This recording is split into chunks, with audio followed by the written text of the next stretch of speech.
नमस्कार, मुद्दे की बात में आपका स्वागत है। मैं हूं मनोज मनु। परिवहन विभाग के पूर्व आरक्षक सौरभ शर्मा के मामले में हर दिन कुछ ना कुछ नए खुलासे हो रहे हैं, जिसे इंडिया न्यूज लगातार दिखा रहा है। इंडिया न्यूज आज एक और बड़ा एक्सक्लूसिव खुलासा करने जा रहा है। आपको याद होगा कि हमने कुछ दिन पहले अपनी टीवी स्क्रीन पर एक कनेक्शन दिखाया था। वो सारे कनेक्शन सौरभ शर्मा से जुड़े हुए थे। उस कनेक्शन में हमने ग्राफिक के जरिए एक पूर्व मंत्री का कनेक्शन दिखाया था। हालांकि उस ग्राफिक्स में उस पूर्व मंत्री का चेहरा नहीं था, लेकिन हमने दावा किया था कि जब सही समय आएगा तो उसका भी खुलासा करेंगे कि आखिर वो पूर्व मंत्री है कौन। तो आज हम इंडिया न्यूज पर सौरभ शर्मा के मामले में एक बड़ा खुलासा करने जा रहे हैं कि वो पूर्व मंत्री कोई और नहीं बल्कि बीजेपी नेता नरोत्तम मिश्रा है। मध्य प्रदेश के पूर्व गृह मंत्री और उस समय के लोक स्वास्थ्य परिवार कल्याण मंत्री नरोत्तम मिश्रा। जी हां, आप सही सुन रहे हैं। आप नरोत्तम मिश्रा ने सौरभ शर्मा की नौकरी के लिए सिफारिशी पत्र लिखा था और यह पत्र 12 अप्रैल 2016 को जारी किया गया, जिसकी कॉपी भी इस वक्त आप टीवी स्क्रीन पर देख सकते हैं और मेरे साथ मौजूद है। मैं आपको यह पत्र पढ़कर सुनाता हूं। असल में एक स्क्रिप्ट होती है कि किस तरीके से अधिकारियों को बोला जाता है, फिर वो पत्र लिखा जाता है। मैं आपको बता दूं, ये लेटर हेड है डॉक्टर नरोत्तम मिश्रा। उस समय वो लोक स्वास्थ्य परिवार कल्याण चिकित्सा शिक्षा आयुष भोपाल गैस त्रासदी राहत एवं पुनर्वास संसदीय कार्य विभाग के मंत्री थे, कैबिनेट मंत्री थे। इसमें क्या लिखा है वो आयुक्त को लिखते हैं, आयुक्त लोक स्वास्थ्य एवं परिवार कल्याण को लिखते हैं। इस पत्र की दिनांक है 12/4/2016। श्री सौरभ शर्मा स्वर्गीय श्री राकेश शर्मा, पुत्र स्वर्गीय श्री राकेश शर्मा, निवासी 47 विनयनगर सेक्टर 2 ग्वालियर का आवेदन मूलतः 6 पत्रों के साथ संलग्न है, जिसमें इन्होंने अपने पिता डॉक्टर राकेश कुमार शर्मा, जो कि डीआरपी लाइन चिकित्सालय ग्वालियर में स्वास्थ्य अधिकारी के पद पर पदस्थ थे, का निधन दिनांक 20/11/2015 को सेवा के दौरान होने के कारण ग्वालियर जिले में तृतीय श्रेणी के किसी भी रिक्त पद या संगठनक रिक्त पद पर योग्यता अनुसार अनुकंपा नियुक्ति दिए जाने का अनुरोध है। अतः श्री सौरभ शर्मा को उपरोक्तानुसार अनुकंपा नियुक्ति दिए जाने के संबंध में कार्रवाई करें। ऐसे बहुत सारे सौरभ शर्मा के अलावा ऐसे बहुत सारे उस समय के तत्कालीन स्वास्थ्य मंत्री नरोत्तम मिश्रा के कार्यालय में उनके ऑफिस में बहुत सारे आवेदन अनुकंपा नियुक्ति के पड़े थे। सरकार में भी नहीं पड़े थे, लेकिन बाकी के पर ध्यान न करते हुए सौरभ शर्मा के सिफारिश के लिए उनकी नियुक्ति किए जाने को लेकर ये देखिए मंत्री महोदय ने पत्र लिखा है। इस पत्र की कॉपी मेरे पास मौजूद है। ठीक है, अब जब ये पत्र की कॉपी लिख दी गई तो ये सब स्क्रिप्ट होती है साहब, ये सरकार की स्क्रिप्ट होती है। तो ये सरकार की स्क्रिप्ट होती है, तो इसमें नियुक्ति के लिए कोई पद रिक्त नहीं है। वो पत्र वहां से आ गया और इसमें चला गया। ये मुख्य चिकित्सालय ग्वालियर जिला ने पत्र लिख दिया। किसको लिखा? स्वास्थ्य आयुक्त महोदय को। असल में मंत्री जी ने लिखा कमिश्नर हेल्थ को। कमिश्नर हेल्थ ने वो पत्र लिख दिया जिला मुख्य चिकित्सा अधिकारी को, और वहां से गया कि साहब कोई पद ही रिक्त नहीं। मैं दावे के साथ कहता हूं कि स्वास्थ्य विभाग में हमेशा पद खाली रहते हैं। यह सब एक स्क्रिप्ट है। उन्होंने क्या लिखा? नरोत्तम मिश्रा जी ने पत्र लिखा कमिश्नर हेल्थ को। कमिश्नर हेल्थ ने पत्र लिखा ग्वालियर मुख्य चिकित्सा स्वास्थ्य अधिकारी को, और मुख्य चिकित्सा स्वास्थ्य अधिकारी ने सीधा पत्र लिख दिया कमिश्नर वापस लोक स्वास्थ्य परिवार को। वो क्या कहते हैं? जिला चिकित्सा अधिकारी क्या कहते हैं? अनुकंपा नियुक्ति बाबत आवेदन पत्र जो आपका आया था। निवेदन है कि डॉक्टर आर के शर्मा चिकित्सा अधिकारी के पद पर सिविल डिस्पेंसरी इतने इतने में तैनात हैं। उनकी जो है देहांत हो गया था, 20/11 को देहांत हो गया। स्वर्गीय डॉक्टर आर के शर्मा की मृत्यु उपरांत पुत्र सौरभ शर्मा, पुत्र श्री राकेश शर्मा निवासी इतना योग्यता अनुसार तृतीय श्रेणी के पद अनुकंपा नियुक्ति प्रदान किए जाने के लिए अनुरोध किया गया है आपके द्वारा, कमिश्नर के द्वारा। वर्तमान में जिले में अनुकंपा नियुक्ति हेतु सहायक वर्ग 3 का कोई पद रिक्त नहीं है, अतः प्राप्त अनुकंपा नियुक्ति आवेदन पत्र मूल पत्रों के साथ संलग्न है। अन्यत्र क्या लिखते हैं, अन्यत्र तृतीय श्रेणी के पद पर अनुकंपा नियुक्ति की कार्रवाई हेतु पत्र के साथ संलग्न अनुशंसा सहित प्रेषित। मतलब ये भी कहते हैं कि यहां पर नहीं है, इनकी नियुक्ति कहीं और की जाए। स्क्रिप्ट देखिए साहब, अब जब मंत्री जी सिफारिश कर रहे हैं और उनके पास नहीं है विभाग का, तो स्वाभाविक तौर पर इन्होंने परिवहन में प्रयास किया। अब आपको बता दूं कि सौरभ शर्मा जिनकी की आयु 47 साल थी, जब यह हुआ तो फिर पत्र लिखा गया परिवहन विभाग को और सरकार के प्रयासों से यह पत्र वहां चला गया, और यह पत्र जब वहां चला गया तो फिर इनकी नियुक्ति का आदेश निकला, और वो पत्र भी मेरे साथ मौजूद है। ये पत्र भी मेरे पास मौजूद है, जिनकी नियुक्ति हो गई शैलेंद्र श्रीवास्तव, जो उस वक्त के परिवहन आयुक्त थे। उन्होंने उनकी नियुक्ति के आदेश जारी कर दिए। ये 29/10/2016 को उनकी नियुक्ति के आदेश जारी कर दिए, और ये बाकायदा उनका लेटर है शैलेंद्र श्रीवास्तव का। लेकिन जब सारी प्रक्रिया हो गई, फाइल पहुंच गई कमिश्नर साहब के पास और तमाम फोन हो गए, राजनीतिक दबाव हो गया, बड़े बड़े लोग लगे हुए, तो नियुक्ति होनी थी। और ये साफ तौर पर उन्होंने नियुक्ति कर दी। 5200 20,200 के ग्रेड पर यह नियुक्ति हो गई। परिवहन आरक्षक पर 2 वर्ष की परीक्षा अवधि पर अस्थायी रूप से प्रदाय की जाकर परिवहन आयुक्त कार्यालय ग्वालियर में मध्य प्रदेश में अस्थायी तौर पर आगामी आदेश तक पदस्थ कर दिया गया। उसके बाद ये चलते रहे। लेकिन गौर करने वाली बात है, देखिए आप, मैं बता रहा हूं, मंत्री जी का पत्र है, सीएमओ को पत्र है, नियुक्ति प्रक्रिया है, लेकिन गौर करने वाली बात है कि जितने भी एफिडेविट लगे हैं, ये सारे एफिडेविट गलत है। इनमें जितने भी बातों का जिक्र किया गया, परिवार में अगर किसी एक व्यक्ति की नौकरी लग जाती है, सरकारी नौकरी लग जाती है, तो आपको नहीं मिलती है जॉब। लेकिन सौरभ के बड़े भाई की नौकरी सरकारी छत्तीसगढ़ में लग गई, और इस बात को छुपाया गया, झूठे एफिडेविट दिए गए। सौरभ ने भी दिया, उमा शर्मा जी ने भी दिया, और खुद रायपुर में जो सौरभ के बड़े भाई है, उन्होंने भी इस तथ्य को छुपाया कि वो सरकारी नौकरी पर लग चुके हैं। ये आपके सामने ये तमाम वो एफिडेविट दिखाई दे रहे हैं, जिनको मैं दिखा रहा हूं आपको।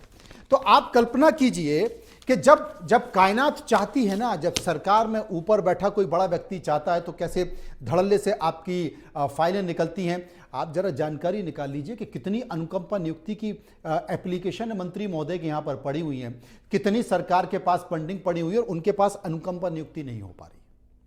लेकिन मध्य प्रदेश के सबसे मालदार डिपार्टमेंट में, स्वास्थ्य विभाग छोड़िए, स्वास्थ्य विभाग में हमेशा पद खाली पड़े रहते हैं, लेकिन बोला गया कि लिख के दो कि हमारे पास पद नहीं। वो भी मैं खुलासे करूंगा, पेपर निकालकर वो भी खुलासे करूंगा कि उस वक्त कितने पद थे। और उसके बाद मैं आपको बता रहा हूं कि जो ट्रांसपोर्ट डिपार्टमेंट में, परिवहन विभाग में नौकरी लगी एक वरिष्ठ अधिकारी ने बताया कि साहब, मुझे जिन शब्दों का प्रयोग झेलना पड़ा राजनेताओं के द्वारा कि इनकी नौकरी आप क्यों नहीं लगाते हैं, आपको लगानी पड़ेगी, उन शब्दों का प्रयोग किया गया। यह बेसिकली सिफारिशी पत्र है। कितने लोगों के लिए सिफारिशी पत्र लिखे गए आप समझ चुके होंगे ना। इसके पूर्व मंत्री का मैंने आपको कनेक्शन बताया था, 2 कनेक्शन का खुलासा और करूंगा मैं, जो कि वर्तमान में मंत्री, उनका भी हाथ सौरभ शर्मा की इस नियुक्ति में। ये तमाम तरह की स्थिति जो मैं आपको बता रहा हूं, और जिसका मैं जिक्र कर रहा था कि शैलेंद्र श्रीवास्तव ने सौरभ शर्मा की नियुक्ति का पत्र 29 अक्टूबर, जिसका मैं जिक्र कर रहा हूं, ये 29 अक्टूबर का है, 29/10 का 2016 को जारी किया था पत्र, जिसमें सौरभ को अस्थायी तौर पर 2 वर्ष के लिए नियुक्त किया गया। ऐसे में सवाल यह है कि जब सौरभ की नियुक्ति 2 वर्ष के लिए अस्थायी थी, तो वो विभाग में 7 साल तक कैसे रहा? यह प्रयास क्यों नहीं हुआ? बहुत सारी शर्तें भी थी कि आपको कंप्यूटर एग्जाम पास करना होगा, आपको वो तमाम सारी चीजें हैं, वो कुछ नहीं किया गया। ये जो सबसे बड़ी बात है ना, कि अगर सरकार में आपका किसी के ऊपर हाथ है, नरोत्तम मिश्रा भी ग्वालियर से ताल्लुक रखते हैं, सौरभ शर्मा भी ग्वालियर से ताल्लुक रखते हैं, नरोत्तम मिश्रा ने ये क्यों की, और इसके एवज में जो हुआ परिवहन की बहुत सारे चेक पोस्ट, जिनकी करीब 23 चेक पोस्ट की जिम्मेदारी किसके पास थी? सौरभ शर्मा के पास। उनमें से 2 चेक पोस्ट हैं, एक चिरूला जो दतिया में आता है और एक और चेक पोस्ट है। उन दोनों की जानकारी और उन दोनों के बारे में जो सनसनीखेज है वो जानकारी भी मैं आपको दूंगा कि नौकरियां कैसे लगती हैं, उसके बाद फिर लोग एहसान कैसे चुकाते हैं, वो तमाम सारी चीज़ें आपको बताऊंगा। चेतन सेठ हमारे संवाददाता भोपाल से इस वक्त मौजूद हैं हमारे साथ। चेतन, सौरभ के मामले में बहुत गंभीर खुलासे कर चुकी हैं जांच एजेंसियां, बहुत सारी कुछ चूक भी हुई हैं। जितनी तत्परता, किसी को पता नहीं था कि सौरभ शर्मा के पास इतना बड़ा कुबेर का खजाना निकलेगा, लेकिन सौरभ शर्मा के पास बहुत सनसनीखेज जानकारियां निकल कर आई हैं। अब तो ये तक जानकारी चल रही है कि उनके पास कोई लिस्ट है, एक सूची है जिसमें वो कहाँ कहाँ कितने लोगों को पैसा देता था, उसकी भी जानकारी है। और वो जब आएगी तो होश उड़ जाएंगे लोगों के। क्या क्या और कुछ क्या हो रहा है? आखिर कब सौरभ शर्मा को पूछताछ के लिए एजेंसी बुलाएंगी, कब लोकायुक्त तो बुलाएगा, कब पूछताछ होगी, कब खुलासे होंगे, क्या जानकारी मिल रही? क्योंकि ये ऐसा विषय है, डबल इंजन की सरकार है। देश के प्रधानमंत्री नरेंद्र मोदी, मध्य प्रदेश के मुख्यमंत्री डॉक्टर मोहन यादव दोनों प्रतिबद्ध हैं भ्रष्टाचार के खात्मे को लेकर, और उन्हीं के रहते यह कार्रवाई हुई है। विपक्ष हमेशा यह आरोप लगाता रहा है कि साहब बीजेपी शासित राज्यों में भ्रष्टाचार के खिलाफ कार्रवाई नहीं होती, वहां तो जांच एजेंसियां जाती नहीं है। देखिए, लेकिन लोकायुक्त ने भी कार्रवाई की, ईडी ने भी कार्रवाई की, इनकम टैक्स ने भी कार्रवाई की। यानी कि डबल इंजन की सरकार में दोनों एजेंसियों ने भ्रष्टाचार पर कड़ा प्रहार किया है। लेकिन अब सौरभ शर्मा कहां है? सौरभ शर्मा से पूछताछ कब होगी, क्या जानकारी?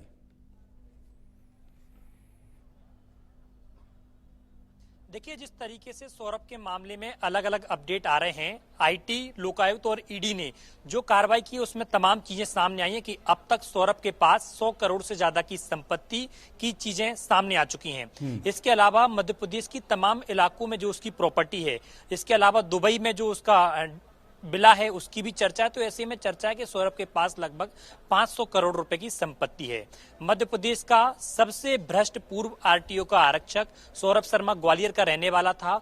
चूंकि जिस तरीके से आपने जिक्र किया कि नरोत्तम मिश्रा ने अपनी नोट सीट पर उसको पहले स्वास्थ्य विभाग में लाना चाहते थे, लेकिन ये पूरा खेल भोपाल से चला, ग्वालियर और भोपाल का पूरा खेल चला। सौरभ नरोत्तम मिश्रा से मिले, नरोत्तम मिश्रा ने नोटशीट मध्य प्रदेश के परिवहन, जो मध्य प्रदेश के स्वास्थ्य विभाग के आयुक्त हैं, उनके लिए लिखी। ग्वालियर के जो सीएमएचओ हैं उनने भी पत्र लिखा, ग्वालियर के जो कलेक्टर हैं उनने भी पत्र लिखा। तो तमाम चीजें ऐसी रही कि इसमें कि मध्य प्रदेश के जो तत्कालीन मंत्री हैं नरोत्तम मिश्रा, वो चाहते थे कि सौरभ शर्मा की नियुक्ति उनके विभाग में ना होते हुए अन्य विभाग में हो, क्योंकि अनुकंपा नियुक्ति का अगर आंकड़ा देखा जाए तो तमाम ऐसी चीजें पड़ी हैं जहां पर मध्य प्रदेश का उनके आम विभाग में ना होते हुए अन्य विभाग में नहीं, परिवहन में ही हो, परिवहन में ही हो।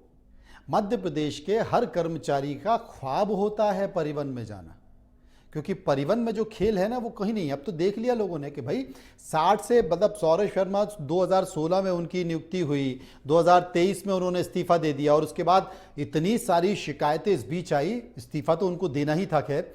लेकिन आप कल्पना कर सकते हैं कि इतने छोटे से पीरियड में सौरभ शर्मा, अभी तक तो एजेंसियों ने खुलासा कर दिया करीब 90 करोड़ के आसपास, बीच में ये हुआ कि 23 करोड़ की अचल संपत्ति मिली है, लेकिन बाद में फिर दूसरे दिन एजेंसी की तरफ से एक मैसेज आ गया कि नगद 23 करोड़ रुपए मिले हैं, बाद में उसे डिलीट कर दिया, पता चला कि कुल संपत्ति उसी के आसपास है। तो 90 करोड़ का तो खुलासा हो चुका।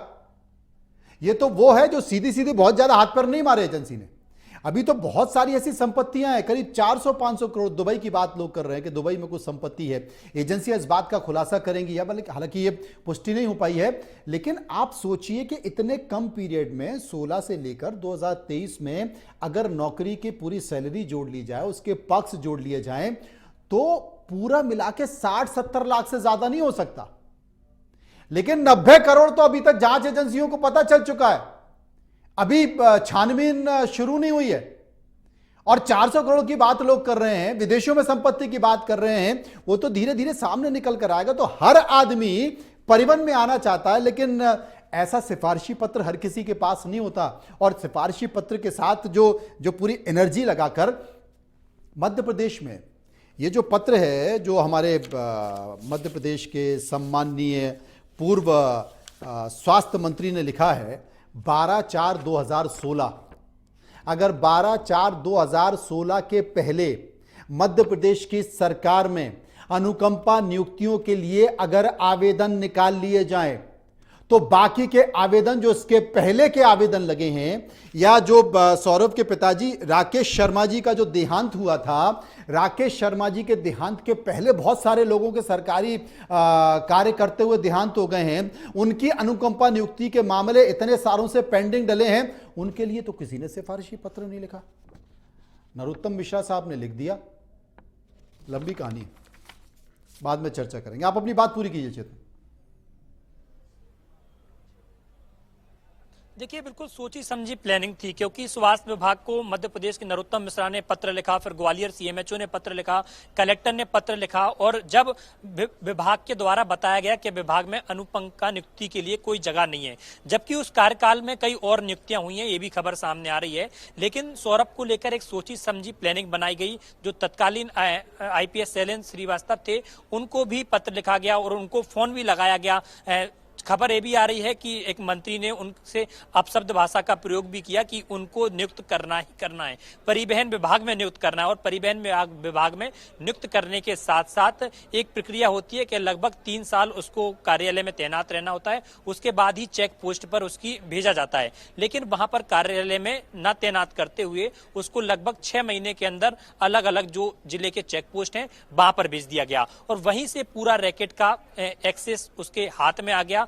मंत्री से अच्छी पकड़ थी। उसके बाद नरोत्तम मिश्रा जाने के बाद मध्य प्रदेश में दूसरे मंत्री आए, तो दूसरे मंत्रियों से उसकी सेटिंग अच्छी हो गई, कमीशन का खेल पूरा सेट हो गया, और पूरा रैकेट उसने पूरे मध्य प्रदेश में फैला लिया। खबर है कि मध्य प्रदेश के 25 से ज्यादा जो चेक पोस्ट हैं, उन चेक पोस्ट का ठेका इसी के पास था, और अलग अलग इलाकों से, क्योंकि पहले से भी लंबे समय से खबरें चलती आई हैं कि चेक पोस्टों पर अवैध वसूली हो रही है। प्रधानमंत्री मोदी को भी शिकायत हुई, मध्य प्रदेश में तत्कालीन मुख्यमंत्री शिवराज सिंह चौहान से भी बार बार शिकायत की गई, लेकिन चेक पोस्ट की जो वसूली है उसका खेल बंद नहीं किया। क्योंकि खेल बंद इसलिए नहीं किया क्योंकि तमाम राजनेताओं के पास उसका फंड जाता था, मध्य प्रदेश के तमाम परिवहन विभाग के जो अफसर हैं उनके पास उसका फंड जाता था। क्योंकि 2016 में जब उसकी नियुक्ति की गई थी तो उसमें 2 साल का जिक्र किया गया था कि 2 साल के कार्यकाल के लिए उसकी नियुक्ति की जाती है, लेकिन उसने 7 साल तक नौकरी की। कई बार शिकायतें होने के बावजूद भी परिवहन विभाग ने उस पर पूरा एक्शन नहीं लिया। सौरभ समझ चुका था कि सौरभ अब फंसने वाला है। सौरभ की ईओडब्ल्यू में या अलग अलग जो एजेंसियां हैं उनमें शिकायतें होने लगी थी। तमाम उसके पीछे कई लोग शिकायत को लेकर अलग अलग जगह शिकायत कर रहे थे। यही उसको संदेह था कि अब वो बुरी तरीके से फंसने वाला, तो उसने सोचा कि इससे अच्छा है कि अब नौकरी छोड़ दें। चूंकि एक प्रक्रिया होती है, 20 साल की एक प्रक्रिया होती है कि आप शासकीय नौकरी में 20 साल नौकरी करते हैं, उसके बाद वीआरएस ले सकते हैं, लेकिन सौरभ को 7 साल में वीआरएस दे दिया गया। लेकिन सबसे बड़ी बात यह है कि सौरभ का मामला आज लगभग 10 दिन से ऊपर हो गए हैं, और इतनी सब खुलासे होने के बावजूद भी मध्य प्रदेश का परिवहन विभाग अब तक नहीं जागा, और सौरभ पर अब तक किसी भी तरह की कार्रवाई नहीं की गई। क्योंकि सौरभ की मां ने जिस तरीके से जो एफिडेविट लगाया था वो फर्जी था, सौरभ के भाई ने जो लगाया एफिडेविट वो फर्जी है, अलग अलग जो लेटर लिखे गए वो फर्जी हैं, और तत्कालीन जो लोगों ने सौरभ को लेकर नोटशीट लिखी, पत्र लिखी, फोनबाजी की, उसको लेकर अब तक ना तो सौरभ पर कोई जांच बिठाई गई, ना सौरभ पर कोई कार्रवाई की गई। यानी कि संदेह के तौर पर, साफ तौर पर कहा जा सकता है कि मुख्यमंत्री मोहन यादव ने भले ही अभी हाल ही में एक बयान दिया था कि पार्टी इधर का हो या उधर का, मध्य प्रदेश में भ्रष्टाचारी को कोई जगह नहीं दी जाएगी, मध्य प्रदेश के भ्रष्टाचारी को कठोर कठोर कार्रवाई उस पर की जाएगी। चेतन, मेरी जहां तक जानकारी है बहुत गंभीरता से इस पूरे मामले पर एजेंसी काम कर रही है, इनकम टैक्स काम कर रहा है और प्रवर्तन निदेशालय भी काम कर रहा है, वो सारी चीजें आ गई हैं। सवाल जो सबसे बड़ा है कि सौरभ के पास जो लेखा जोखा है, असल में जितने भी लोग उसके संपर्क में थे, जितने भी राजनीतिक लोग उनके संपर्क में थे, जितने भी ऐसे लोग जिन्होंने सौरभ के ऊपर एहसान किया और सौरभ उनके एहसानों को चुका रहा था, वो सारे के सारे एहसान एक डायरी में लिखे हुए और बाकायदा हर महीने वो एहसान चुका रहा था। वो बहुत सारे लोगों को महीने के महीने पैसा डिस्ट्रीब्यूट भी करता था। अगर मुझे लगता है कि ग्वालियर और उसके सभी ठिकानों पर एक साथ छापेमारी मिलती तो शायद इतनी बड़ी रकम मध्य प्रदेश के इतिहास में कभी नहीं मिलती जितनी मिलती, लेकिन वहाँ चूक एजेंसी से हुई। वो तो इनकम टैक्स ने 52 लाख रुपए की 52 किलो की जो गाड़ी पकड़ी है, वो वाकई चौंकाने वाला तथ्य था। लेकिन जहाँ तक मेरी जानकारी है, एजेंसियाँ इस पर बहुत गंभीरता से काम कर रही हैं और एजेंसियां कड़ी जोड़ने की कोशिश कर रही है। सौरभ के पास जितने भी उनको डॉक्यूमेंट्स मिले हैं, दस्तावेज मिले हैं, क्योंकि जो चेतन गौर है, चेतन गौर ने सौरभ की पूरी मोडस ऑपरेंडी को बता दिया है एजेंसी को। यह भी बता दिया है कि वो किस किस तरीके से काम करता था, किन किन के संपर्क में रहता था और उसका मुख्य काम कैसा था और वो डिस्ट्रीब्यूट भी पैसे कैसे करता था, ये सब बता दिया है। जहां तक सवाल है दबाव बनने का, तो आने वाले समय में हो सकता है कि चेतन जो गौर है वो सरकारी गवाह भी बन जाए। बहुत सारी चीजें आने वाले समय में जिस तरीके से दबाव है, क्योंकि अभी तक जितने भी लोग जो संपर्क में थे, जो आका थे सौरभ के, उसने सौरभ से कहा है कि तुम अभी दूर रहो, अभी छुपे रहो, आने की जरूरत नहीं है, हम बताएंगे। लेकिन सौरभ ने साफ तौर पर यह चेतावनी दे दी है कि अगर मैं डूबूंगा तो आप भी डूबोगे, आप बचोगे नहीं, क्योंकि सारे तथ्य, सारे पेपर, सब कुछ उसने एविडेंस के तौर पर अपने पास रखे हैं कि उसने कब किसको कितना पैसा दिया है। इसलिए एजेंसियां सारी कड़ी को जोड़ने की कोशिश कर रही हैं। सारी चीजें सौरभ के पास है। कोशिश ये की जा रही है कि ईडी या लोकायुक्त तो सौरभ को गिरफ्तार ना करे, उससे पहले उसको अग्रिम जमानत मिल जाए। कोशिश की जा रही है कि जितना ज्यादा इस लंबे को खींचा जाए।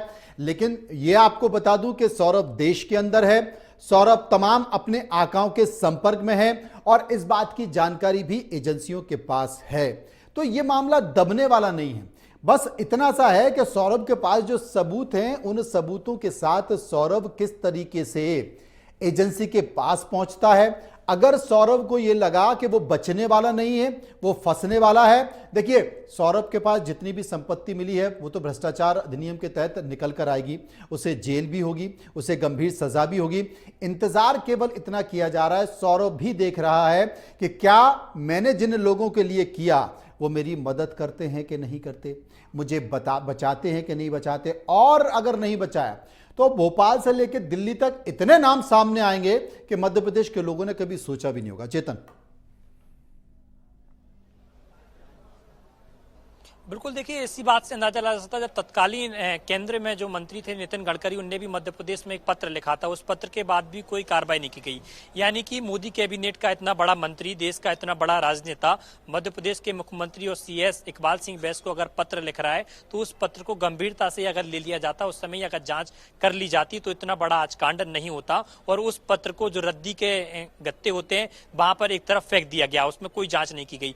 यही कारण था कि सौरभ के पीछे जो बड़े थे, बड़े आकाओं का संरक्षण सौरभ को था। तो सौरभ को भी लग रहा था कि मध्य प्रदेश के जिन लोगों के हाथ में मध्य प्रदेश की कमान है, जो लोग मध्य प्रदेश को चला रहे हैं, मध्य प्रदेश को आगे बढ़ा रहे हैं, जब इन लोगों का हाथ मेरे ऊपर है तो मेरा कोई बाल बांका भी नहीं कर सकता। और यही कारण है कि ईओडब्ल्यू में जिस तरीके से जब शिकायत हुई थी, शिकायत में जांच हुई और जांच के बाद क्लीन चिट दे दी गई। सौरभ समझ गया था कि मुझे ईओडब्ल्यू यानी कि मध्य प्रदेश की जो एजेंसी है उससे तो मुझे अब छुटकारा मिल गया, यानी कि इन आकाओं ने मुझे बचा लिया। लेकिन उसे भनक नहीं थी कि मुझे इतनी बड़ी कंपनियां, दिल्ली की आईडी और ईडी भी आएंगी मेरे पीछे, वो जांच करेंगी। सौरभ पूरी मॉनिटरिंग देख रहा है कि उसके घटनाक्रम क्या हो रहा है, लगातार जानकारी है कि उसकी फैमिली से भी उसकी लगातार जो है बातचीत हो रही है, वो समझ रहा है, पूरी चीजों को मॉनिटरिंग कर रहा है। अपने जो तमाम जिन लोगों का संरक्षण उसको मिल रहा था, उन नेताओं से भी उसकी बातचीत हो रही है। जिस तरीके से खबरें सामने आ रही हैं कि उनका कहना है कि अभी सौरभ को सामने नहीं आना, वो लोग पूरा मामला सेटल करने में लगे हुए हैं। लेकिन जांच एजेंसियां पूरी बारीकी तरीके से अपनी जांच कर रही हैं, चाहे वो लोकायुक्त की जांच देखें, उसके बाद ईडी और आईटी की भी जांच देखें। आईटी ने भी अपना नोटिस जारी किया, ईडी ने भी लगभग 33 करोड़ रुपए की संपत्ति पकड़ी है। तो पूरी तरीके से तार से तार मिला रहे हैं। और चर्चा है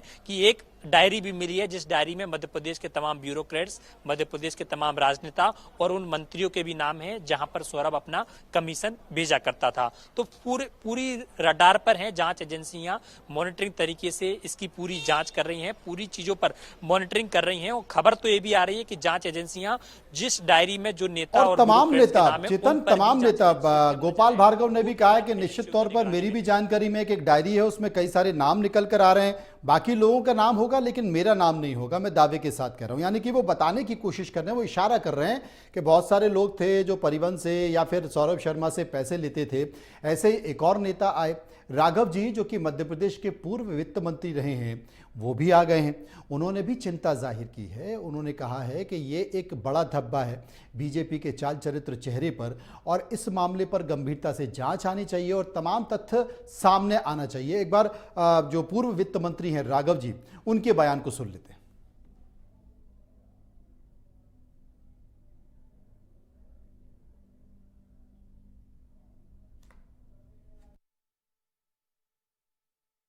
वहाँ का देखा है, बड़ा इसको लेकर क्या बड़ा गंभीर मामला है, बड़ा मंत्रियों पर उंगली उठ रही है। अब इसकी तो गहराई से छानबीन होना चाहिए और जो भी दोषी हो उनको बख्शना नहीं चाहिए, सर, आप वित्त क्योंकि मंत्री ये रहे हैं, बहुत बड़ा मामला है। आप वित्त मंत्री रहे हैं कि कोई एक जगह इतनी मात्रा में पैसा और सोना कैसे डंप हो सकता है? देखिए, हमारे कार्यकाल में तो कभी ऐसी घटना हुई नहीं, इतना बड़ा कोई कांड नहीं हुआ। ये पहली बार सामने आया है, लेकिन ये इनके कार्यकाल, वर्तमान मुख्यमंत्री के कार्यकाल का भी नहीं होगा। ये कुछ पहले का जमा सारा मामला होगा, लेकिन इसकी गहराई से छानबीन होने की आवश्यकता है और जो दोषी हो उनको दंडित करना चाहिए। तरह की मांग कर रहे हैं कि जो दोषी उसे दंडित किया जाना चाहिए और मुझे लगता है कि सौरभ शर्मा की नियुक्ति, जिसमें बहुत सारी कमियां दिखाई दे रही हैं, एफिडेविट कई सारे गलत लगाए गए हैं, शुरुआती दौर से ही लगातार इस पूरे मामले में की गई है। किसी ने सोचा नहीं था कि सौरभ शर्मा, जो कि सिफारिश के बल पर, सिफारिशी पत्रों के बल पर, फिर अनुकंपा नियुक्ति के बल पर, फर्जी और गलत एफिडेविट के बल पर यहाँ तक पहुँच जाएगा, वो इतना बड़ा खेल कर देगा और चंद सालों में ही वो काली कमाई का सरताज मध्य प्रदेश में बन जाएगा और केंद्र और मध्य प्रदेश की एजेंसियों की नज़र में आ जाएगा। तमाम खुलासे मैं करता रहूँगा, बहुत सारी चीज़ें अभी तो आपको बतानी है कि ये जो नियुक्ति की गई है उसमें कितने सारे और आवेदन पड़े हुए थे अनुकंपा नियुक्तियों के, पद खाली था कि नहीं खाली था, वो पेपर के साथ खुलासा करूँगा और बताऊँगा कि शुरू से ही ये मामला आखिर था क्या। बहुत बहुत शुक्रिया चेतन का। फिलहाल मुद्दे की बात में इतना ही। बाकी सारी खबरों के लिए आप चलते रहिए इंडिया न्यूज़ के साथ। मुझे दीजिए इजाज़त।